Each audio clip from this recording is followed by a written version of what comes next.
The sun rises over limestone walls where ancient faith stands defiant against the sprawling power of Rome. This city is not built for imperial glory, but for the worship of a single invisible God. Stone streets echo with the footsteps of pilgrims who have traveled great distances to reach this place. Every archway and courtyard within these high walls is defined by a strict adherence to sacred law. The great temple dominates the skyline and serves as the beating heart of this entire restless province. White marble columns rise toward the heavens to declare the absolute sovereignty of the divine over man. Priests in white linen move with solemn purpose through courts that are forbidden to all foreign nations. The smoke of daily sacrifices ascends into the sky as a visible sign of an eternal covenant. Gold plates upon the sanctuary facade reflect the morning light and blind those who gaze too long. Silence reigns within the inner sanctum, where the presence of the Almighty is said to dwell alone. Ritual purity governs the lives of the people more strictly than any decree from a distant emperor.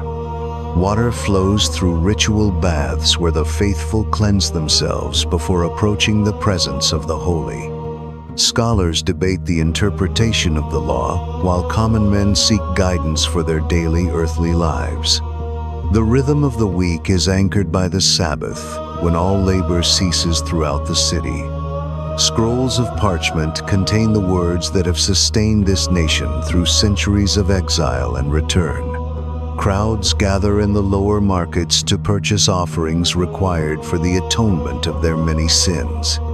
The air is heavy with the scent of incense and the murmuring of thousands of praying voices. Families ascend the southern steps with songs of ascent upon their lips and hope in their hearts.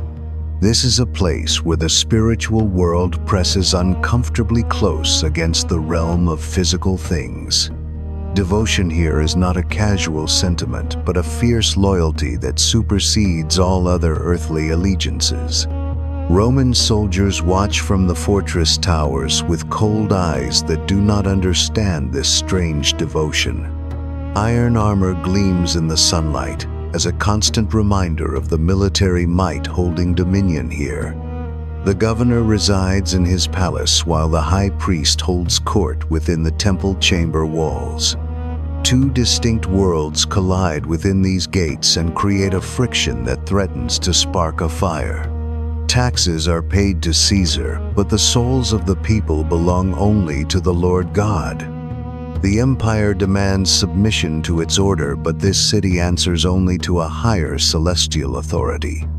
Tension vibrates through the crowded, narrow alleys like the tightening string of a bow ready to snap. Zealots whisper in the shadows about a kingdom that will overthrow the legions of the foreign oppressors.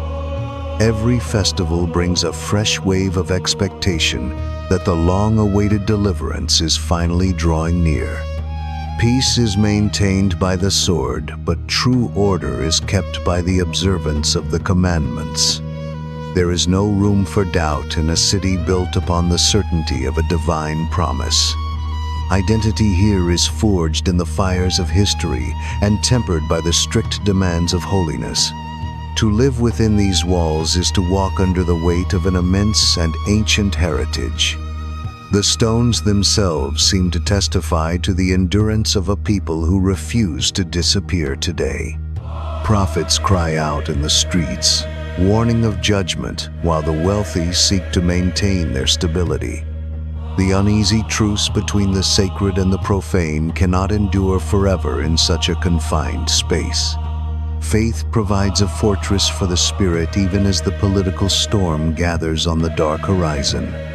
Jerusalem stands as a testament to the enduring power of belief against the temporary might of empires. The silence of the desert surrounds the city, but the noise within creates a deafening human roar. Here on the edge of the empire, the fate of the world turns upon a single prayer.